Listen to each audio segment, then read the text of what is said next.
Hello, this is Min from the admin office.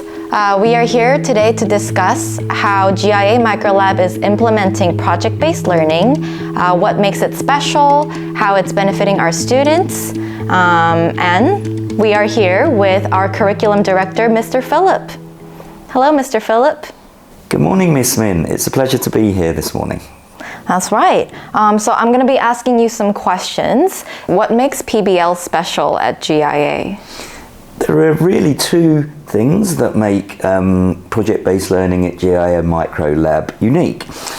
We have a fully interdisciplinary approach, which means that we integrate the core subjects of maths, English, science, social studies, and computer science in every single project. And the second part is the length of our units. They last for the whole term, which is about 10 to 12 weeks, which really allows the students to go deep into the topic of the project. Why did GIA choose project-based learning as our core approach? Project-based learning is not actually new. It's been around for the past 30 years, and there is a plethora of academic research that shows that it is the most effective way for students to learn. In addition, we are implementing PBL in the primary school to prepare our students for the transition to the School of Humanity program in the middle school, and also the Minerva Baccalaureate in the high school. How do we help teachers and students feel confident in PBL?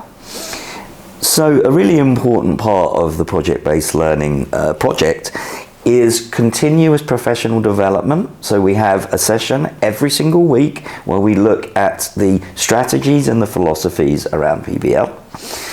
The second part is collaborative planning, where we get all of the teachers together and we discuss the project, we discuss where the students are at, and collaborate on developing resources together. Okay, so like a discussion on a weekly basis. We actually meet twice a week, once to do the planning and once for professional development. That sounds very helpful.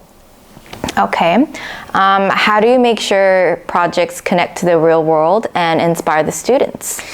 Well, this is the really tricky part of project-based learning. So I think the best way to answer that is talk about the specific projects that we are currently doing.